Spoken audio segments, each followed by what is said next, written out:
Hello बच्चों, स्वागत है आपका हमारे YouTube चैनल कैरियर पूर्व C2 में। आप कैसे हैं? आशा करते हैं आप अच्छे होंगे और मन से अपने 10th की पढ़ाई कर रहे होंगे।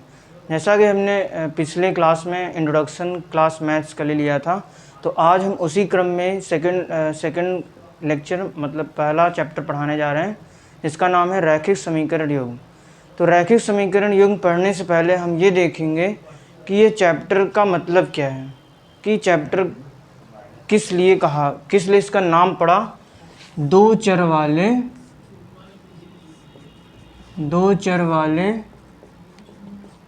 रैखिक समीकरण युग्म। तो इसमें पहले देखना होगा चर क्या होता है, फिर क्या देखेंगे रैखिक, फिर क्या देखेंगे समीकरण। तो उससे पहले हमको ये पता होगा चर किसे कहते हैं, जिसका मान हमको नहीं पता, x y z। और रैखिक का मतलब होता है जिसकी पावर 1 हो, लीनियर। जैसे x की पावर 1, y की पावर 1, इसको क्या बोलेंगे, रैखिक। जैसे आप बहुपद में पढ़े होंगे रैखिक बहुपद, तो ax प्लस b टाइप का होता है। उसी तरह यहाँ पे रैखिक का मतलब उस चर की पावर या घात 1 होती है। तो रैखिक समीकरण पढ़ने से पहले हमको ये पता होना चाहिए रैखिक बहुपद क्या होता है। जैसे x प्लस 5, ये क्या है, रैखिक बहुपद। रैखिक बहुपद क्यों है, क्योंकि s की घात 1 है, इसलिए रैखिक बहुपद हुआ। इसी तरह से अगर हम 2y माइनस 5 लिखें तो y की घात क्या है, 1, इसलिए ये भी एक रैखिक बहुपद है। और इस रैखिक बहुपद के जैसे हमने 0 के बराबर लिखा, तो इसको हम क्या कहेंगे, रैखिक समीकरण। क्या कहेंगे, रैखिक समीकरण। रैखिक समीकरण इसलिए हुआ क्योंकि यहाँ पे y की पावर 1 है। अगर हम इस तरीके से लिखें 3y² minus y plus 3 equal to 0, तो यहाँ पे y की घात 2 है, इसलिए तो ये रैखिक नहीं हुआ, फिर ये क्या हो गया, द्विघात। तो इस तरीके के समीकरण क्या बोलेंगे, द्विघात समीकरण। फिर हमको क्या पढ़ना है, रैखिक समीकरण युग्म। कितने चर वाले, 2 चर वाले। यहाँ पे एक ही चर है, तो इसी तरह से अगर हम इसको इस तरह लिखेंगे x plus 2y minus 5 equal to 0, तो ये क्या हो गया, 2 चर वाला, एक x हुआ चर और एक y, तो 2 चर वाला रैखिक समीकरण इसको बोलेंगे। क्या बोलेंगे, 2 चर वाला रैखिक समीकरण। अच्छा, इसी तरह से एक समीकरण और लिखेंगे 2 चर वाला, तो ये 2 चर वाला रैखिक समीकरण एक और हो गया। यहाँ पे लिखा है युग्म। युग्म मतलब 2 पेयर होता है, जोड़ी जिसको कहते हैं। तो यहाँ पे एक समीकरण ये हुआ और ये दूसरा समीकरण। यानी कि इस तरीके के समीकरण अगर लिखे रहेंगे कहीं, तो हम कह देंगे इसे क्या बोलेंगे, 2 चर वाले रैखिक समीकरण। और क्योंकि ये 2 समीकरण, इसलिए इसको क्या बोलेंगे, 2 चर वाले रैखिक समीकरण युग्म। इस तरीके से यहाँ पे कोई भी संख्या हो सकता है, 2 माइनस 5 7, 3 माइनस 2 √5, ये कुछ भी यहाँ पे वैल्यू रख सकते हैं। तो इसी क्रम में अगर हम इसके व्यापक रूप की बात करें, मतलब मानक रूप में, तो इसका होता है a1x plus b1y plus c1 बराबर 0। और क्या होता है a2x plus b2y plus c2 बराबर 0। ये क्या होता है, मानक रूप, 2 चर वाले रैखिक समीकरण युग्म का मानक रूप। ठीक, इसके बाद एक कंडीशन होता है, प्रतिबंध लगता है। वो क्या होता है, a1 0 नहीं होना चाहिए, b1 0 नहीं होना चाहिए, a2 0 नहीं होना चाहिए और b2 0 नहीं होना चाहिए।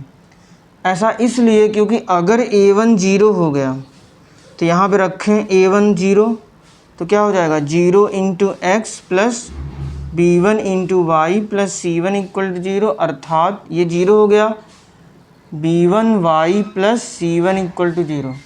तो यहाँ पे एक चर हट गया, x हट गया, तो यहाँ पे y बचा। इसका मतलब ये कौन सा रैखिक समीकरण हुआ, एक चर वाला रैखिक समीकरण, जबकि हमारे चैप्टर में 2 चर वाला रैखिक समीकरण है।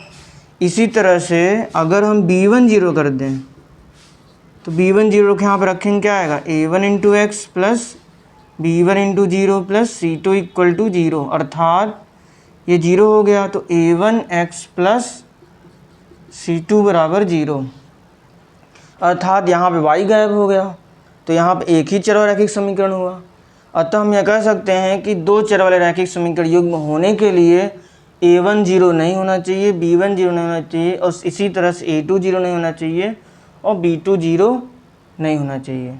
तो इस तरीके के जितने भी रैखिक समीकरण युग्म होंगे उसको हम क्या कहेंगे? रैखिक समीकरण युग्म। अब हम रैखिक समीकरण युग्म का मानक रूप देख लिया, अब इसके हल के ऊपर चर्चा करेंगे। इस रैखिक समीकरण युग्म को हल करने के लिए हमारे पास 4 विधियां हैं। 4 विधि कौन कौन सा है? उसमें आपका पहला है आलेखीय विधि।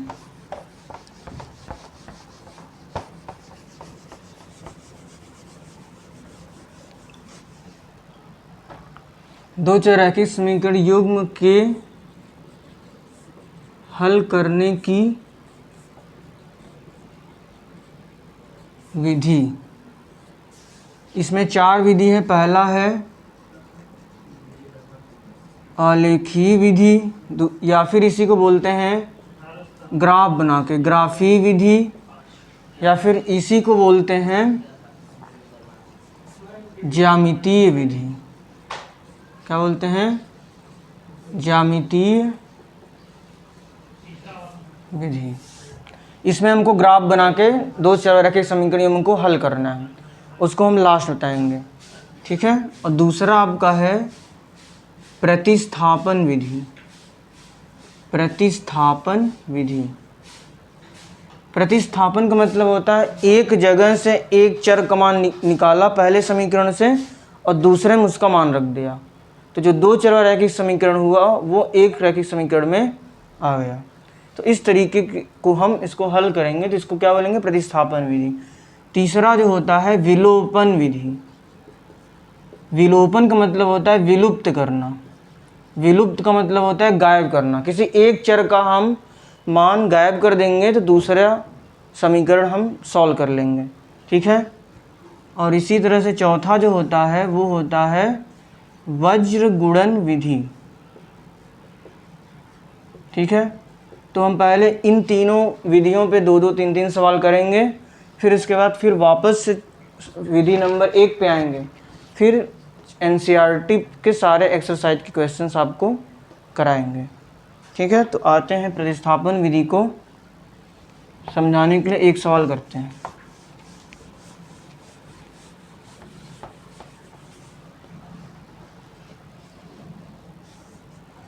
प्रतिस्थापन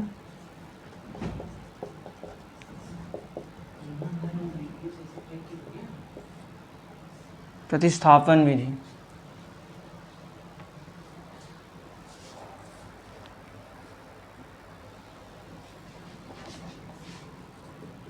x + y = 14, x - y = 4, इस तरीके के समीकरण है। तो इसको हम समीकरण संख्या 1 लिख लेंगे, इसको समीकरण संख्या 2। अगर एक विधि पर एक सवाल आप अच्छे से समझ जाएंगे तो उसके बाद सारे कर ले जाएंगे, लेकिन पहले एक सवाल को अच्छे से समझना है। तो करना क्या है देखते हैं। समीकरण 1 से हम x + y = 14 है, हम y का मान निकालेंगे। तो y का मान निकालने के लिए x को इधर पक्षांतर करेंगे, तो पक्षांतर करने के लिए क्या होता है? y बराबर, जब इधर जाएगा क्या हो जाएगा? 14 इधर जाएगा तो माइनस हो जाएगा ना। पक्षांतर में प्लस वाला माइनस हो जाता है और माइनस वाला प्लस हो जाता है। अब इसको हम समीकरण संख्या 3 मान लेंगे। अब लिखेंगे y का मान समीकरण 2 में रखने पर, 1 से निकाला था तो 1 से निकालने के बाद हम 2 में रखेंगे। 2 में रखने पर तो रखते हैं ज़रा 2 में y का मान, तो x माइनस y का मान क्या है? 14 माइनस x बराबर 4, ठीक है।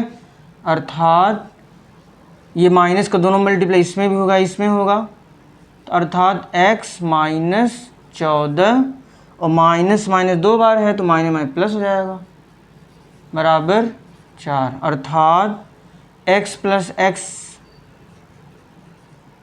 बराबर, इसको इधर ले आएंगे, पक्षांतर करेंगे, -14 हो जाएगा, प्लस हो जाएगा 4 + 14 अर्थात 18, अर्थात क्या आ गया 2x बराबर 18, अर्थात x बराबर, इसको नीचे ले आएंगे, भाग कर देंगे, 18/2 बराबर 9, तो x बराबर 9 आ चुका है।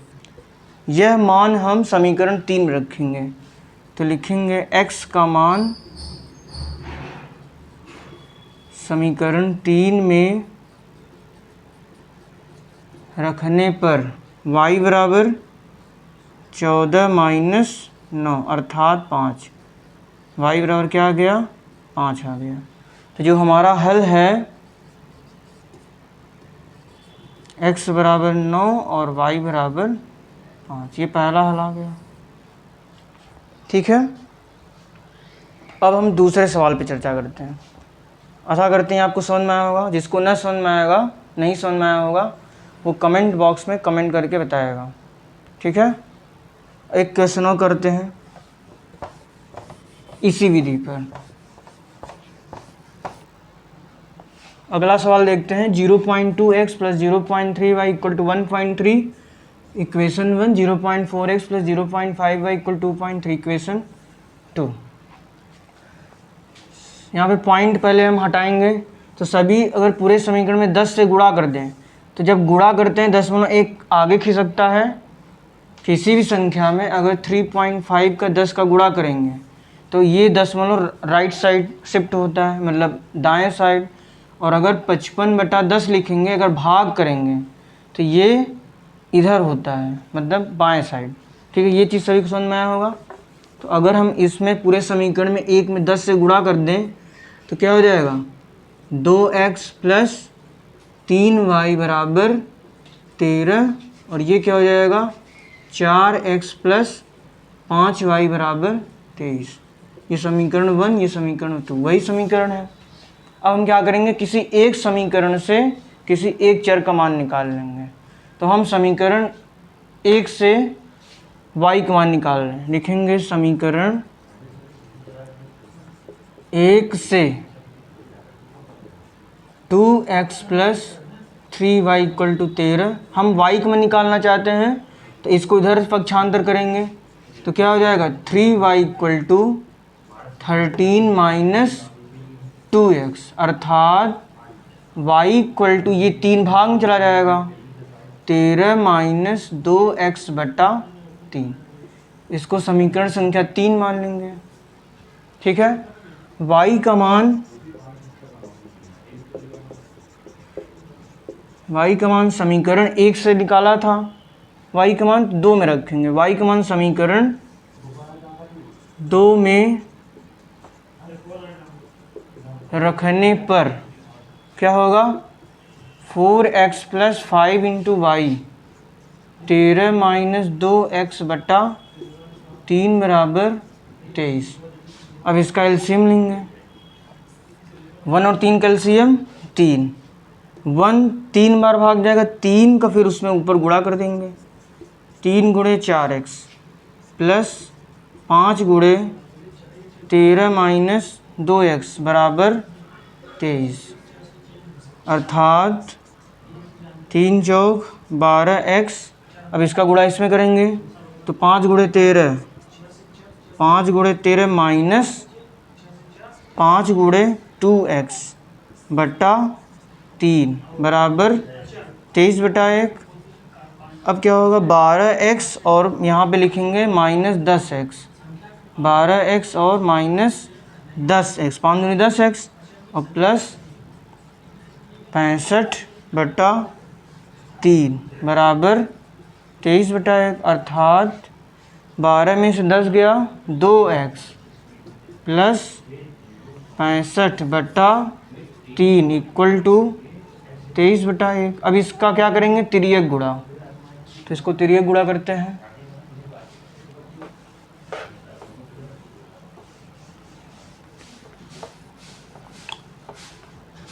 तो तिर्यक गुणा करेंगे, अर्थात क्या हो जाएगा 2x + 65 × 1 बराबर 3 गुणे 23 अर्थात 2x प्लस 65 बराबर 23 तियाँ 69 अर्थात 2x बराबर इसका पंचांतर करेंगे 69 माइनस 65 अर्थात 4।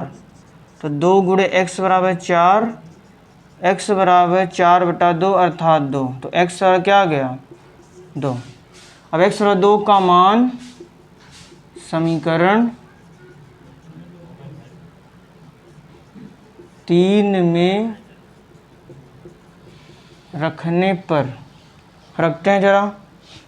y बराबर 13 माइनस 2 गुणे 2/3 अर्थात 13 माइनस 2 दूनी 4/3। 13 में से 4 गया 9/3। 9/3 क्या हो गया 3 अर्थात y बराबर 3। तो हमारा हल क्या आया, हल x बराबर 2 y बराबर 3। ये आपका हल हो गया। आशा करते हैं आप यह जो पढ़ाए हम समझ में आया होगा।